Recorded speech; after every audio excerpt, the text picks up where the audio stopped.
Hey, welcome everybody. I'm back here with Dr. Wayne Anderson, the author of The Habits of Health Transformational System. And Dr. A, so excited to hear about what truth that you can share with us to bring us back all into focus to create optimal health and well-being in our lives. Great. Awesome, David. Thank you and welcome everybody. And it's great to be with you guys today. And hopefully everybody's staying safe and healthy. And if you're dealing with someone that is sick, let's make sure we're providing the best care for them as we can in this country. So with that, a lot of people are asking, when is this going to end? And that's really not the right question. The right question is basically, how do we continue from here? There's a lot of work being done in the modeling in that because of the uniqueness of this particular pandemic, that it may be with us for a few years. And it may settle in or it may not. And we don't know. The answer is there's a big question mark there. So what I would say is, and what I'd love to talk about today is a little bit about ourselves and how we think. Because really, we have very little control over our outer world, and certainly never been more prevalent than it is today. I mean, there's so many things happening that are so unusual. You're homeschooling your kids, which you didn't think you'd have to do. You're all together. You're dealing with sibling rivalry. You have all this stuff that is available. Obviously, the financial aspect is very serious, as well as the potential physical. And the part, though, that I'd like to spend a moment on is the mental part, because that's the one part we do have control over, our inner world. And I think it's so important for us, if we haven't in the past, is really focus on that. So, David, if I had to start off, I created a mechanism many years ago that's been used within our community of helping people create health and well-being called Stop, Challenge, and Choose.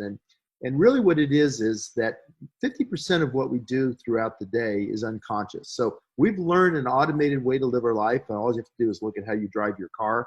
You drive your car somewhere, and by the time you get there and you're home, you realize that, wow, where did the time go and how did I get here? You looking for the garage door opener or pushing the button, and you don't even know how you got home because you did it all on automatic. And so much of our life has become that way until very recently. And so we've gone through our routines.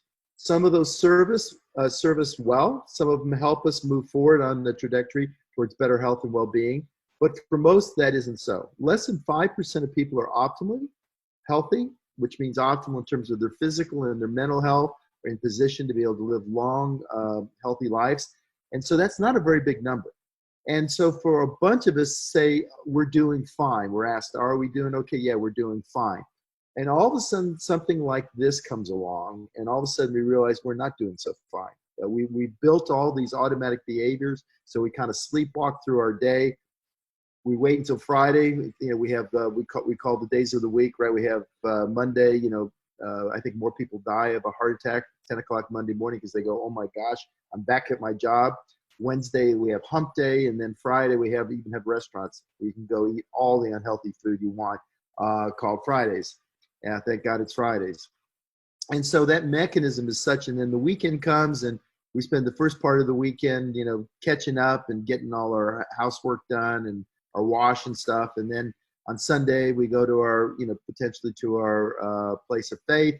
We spend some time with the family. And then the afternoon, just about when 60 Minutes comes on, we have that sinking feeling about I got to go back to work and do it again.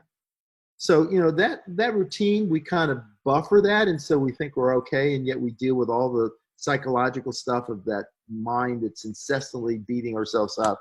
And then all of a sudden something comes along like this virus and everything changes. We're put in a different position. Our routines are totally disrupted. And all of a sudden we have this underlying fear behind it. And by the way, having that fear is normal. There's nothing wrong with being anxious, being a little nervous, because this is a huge event happening, and it's happening throughout the world, and it has significant consequences. I mean, there's a lot of controversy over why is this virus so different than others, but one thing we do know is that it has the ability, even for healthy people, to take your life. And so anytime anything like that happens, that basically makes us worry. And so it's normal that we worry. But the reality is that worrying beyond just making sure we're doing the things to protect ourselves and our family, that worry actually becomes one of the worst things we can do, because it affects our immune system, it affects our ability to function at our home, it affects our ability to potentially continue on with our job.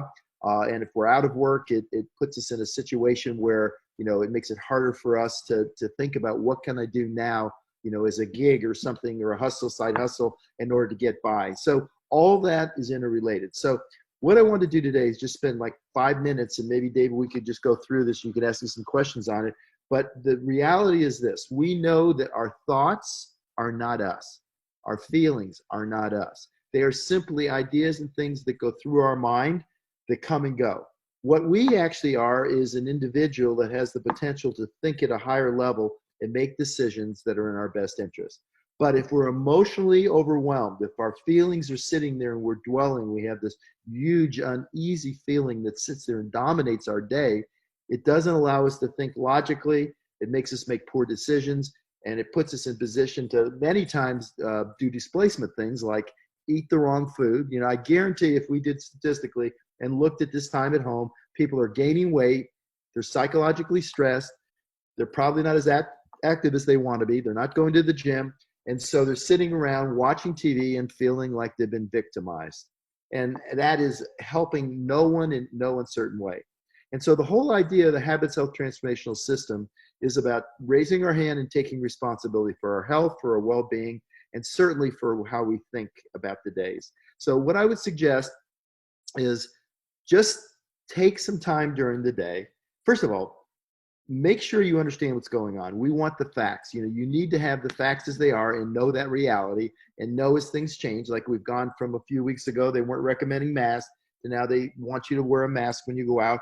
And that's both for you to protect you, but also for someone that now that we know there's this asymptomatic period, so that someone, potentially, if you are infected and you don't know it, that you're not infecting other people. So that's kind of the symbol. The mask is kind of the symbol of civility, that we are respecting each other as fellow humans. So yeah, do those things and make those adjustments according to, the CDC or basically Hopkins or one of our more respected organizations that they deal with that. That's their job, epidemiologists. They have all the people on staff to make the right, correct decisions.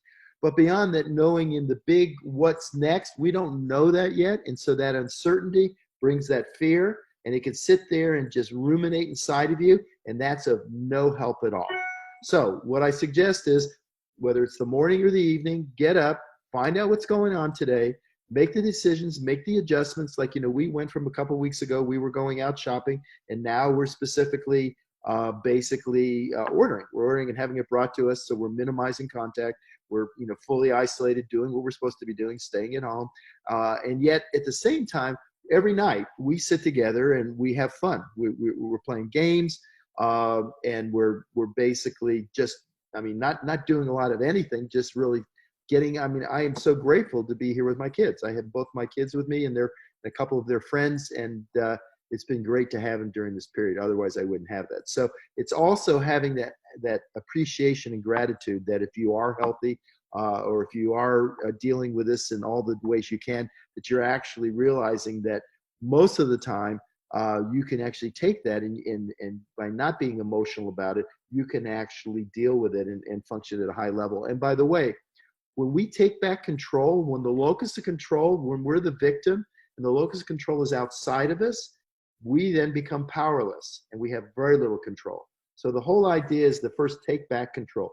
Take back control, that at times like this, and actually what's kind of cool is on Friday night, we'll talk about it in a minute, but I'm having one of the top experts in the conscious leadership in the world come on and join me. We're going to talk an hour about, this during this crisis, is it happening to you or for you? And, that may sound a little radical, but the reality is, this could be a time to really make those decisions, to put those habits, those automatic sleepwalking through life on hold, and now start building habits that will really give you the opportunity to really organize your life on what matters most. So bottom line is, make sure you're aware, be as realistic as you can of what the current situation is, and then the rest of the day, put yourself in position to do things so that you can maximize your health.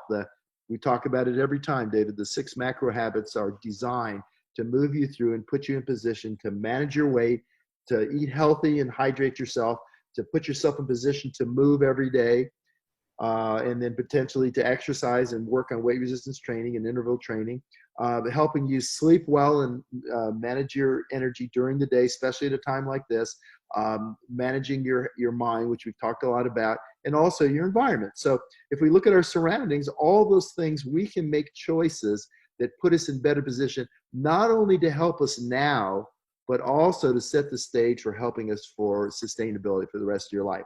Because what the Habits Health Transformational System is all about is transformation. And transformation means going from a set of behaviors or habits to a new set of behaviors and habits that puts me in better position to be healthier, to be a higher version of myself, and to be able to do things that will sustain myself and my family and my community for the long term. It's that transformation over time that changes everything. So I just think that it's so important for everybody, and that, if you need help, hopefully if you have a coach, grab your coach, go into the community, use our resources. There's a bunch of stuff you can do. And I will tell you that if you make a modicum improvement every day through this crisis, you will, by the time we come out the other end, you will have changed your behaviors to optimize yourself moving forward for the rest of your days. Great. Thanks, Dr. Ray. In the book, or the Habits of Health Transformational System, you talk about going from the habits of disease to the habits of health, but without having consistency and without having a coach or having somebody there to keep you moving forward in integration when a challenging environment like today or this current environment that we're in comes up, what are some simple things that maybe you could share, like a real practical use of stop, challenge, and choose when it comes to people feeling overwhelmed with the amount of choices? Because there's so much new stuff, there's changes every single day. How would you use stop, challenge, choose to really just come back and not feel overwhelmed, anxious, or apprehensive about what's to come in the future, and you could just take care of today? Yeah. So I'll just take we make 140 food choices every day. So during a period when we're stressed, and basically we all have it. Listen, I have underlying anxiety, fear, a little fear. Want to make sure my family's safe. I don't want to be infected with the virus. And so we look and say, okay, what are the things that I can do? So boom. But what are the things that I can do that if I did get infected, or if I am exposed, to maximize the chances of my body to take care of itself, right? And also for my family. So I'm just going to talk about food choices. So the first thing is you buy your willpower at the grocery store, not once you have the food home. So the first thing, if you're now ordering your food out, don't order ice cream, don't order all these fatty foods, order things that are healthy, because there's two reasons for that. One is when you eat a bunch of fatty food and a bunch of sugary substances, you basically cause your blood sugar to go up, and you change the emotionality of your brain, and you actually become more susceptible to anxiety. That's the first thing. Second thing is these things create inflammation. We talked about how important inflammation is. So rather than having a fatty, dinner, by having a robust salad and putting seasonings on it, putting things that stimulate your so they feel good and they taste good, and putting carrots and whatever, something like radishes, something no one uses anymore, but that just changes the taste profile. Those things excite your taste buds, as well as they're full of antioxidants that protect you and lower the inflammation. So you're killing two birds in one stone. You're putting yourself in a better psychological state, plus you'll most probably sleep better. And the second of all, you're actually equipping your body to boost your immune system so that you can handle the threats in a more logical way. So first of all, order healthy food. Don't bring stuff into your house that's unhealthy, because human nature is, when we're stressed out, we're going to go look for something because we're looking to somehow displace that anxiety we're having. And so in that case, stop, challenge, and choose is great. Stop, challenge while you're feeling that, then make a choice. Like one of the things we keep in are dill pickles, kosher dill pickles. And they're great. They're lots of volume. They have a great taste to them. And rather than going to the refrigerator and picking out something that's unhealthy, I'll go in and grab one of those. And they have very little calories. They're full of water. They have nutrients in them, and boom, I'm done. So there's a lot of little things, rather than becoming overwhelmed with this big thing, which you don't have control over. I want to be really clear. We do not have control over the trajectory and the implications of this virus. We do not have control. We're not even sure from the vaccine standpoint, from the social. But we do know one thing. We know, and people can say what they want, but the social distancing, putting people, even though it puts a hardship psychologically, which we can overcome by using Stop, Challenge, and Choose, financially, we can do odd jobs or look at potentially exploring new mechanisms of making incomes.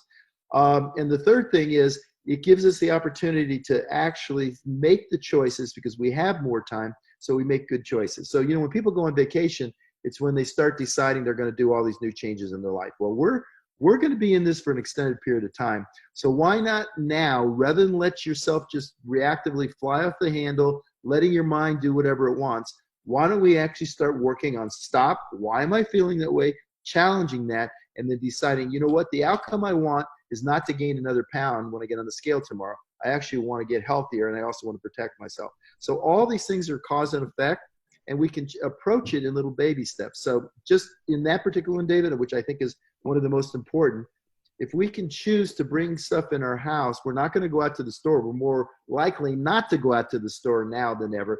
Let's choose that the things we bring in are healthy from the first place. That's the first thing. And then when we're starting to feel stressed, let's take that time, go out and exercise, go for a walk the stairs, go clean the closet, do something to take your mind off it and put yourself in action. Because we're in action, we feel we have control, and control is so important. Number two, I think it's really important right now that we stop and appreciate, if we're fortunate enough to be healthy during this period, appreciate that and appreciate that, there are many that aren't, and that, that's to our advantage. And let's make sure we do our part and wear a mask and things so we don't infect other people. And then the third part is take responsibility. Use this as a period to know the healthcare system, just like I've been talking about for 2 decades, is reacting to disease, just like it is now.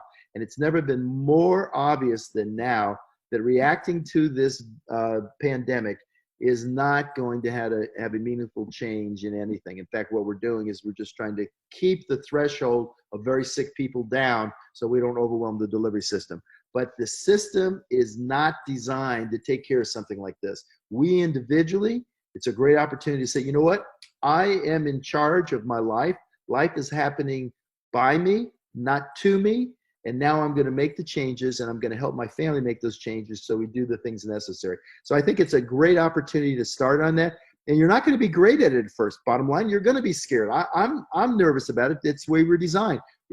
Our mind wants to protect us. Our emotions want to protect us from something bad happening. Well, we know there's a potential for something bad happening, but if we make the choices, the logical choices, and take control and put ourselves back in control, we have the best opportunity to come through this, and not only come through this safe, but also come through it better tooled, better engineered to take care of your life in the future, because life will change dramatically and continue to change at least for the next several generations, David. So good, Dr. A. So many great truths and wisdom in that. We thank you for your time today. And for those of you that are watching this, if you want to get continued updates and videos from Dr. A, please like this page, share this video on your personal Facebook wall, or share it with a friend that you think may benefit from hearing the message.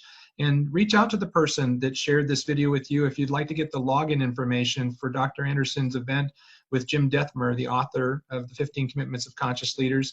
And that will be on Friday night at 8 p.m. Eastern Time. And this is a public free event, and you can get the login information from the person that shared this with you. Thanks, Dr. A. Great, awesome. Great talking to you, David. And please, everybody, be safe, be healthy, and my best to you.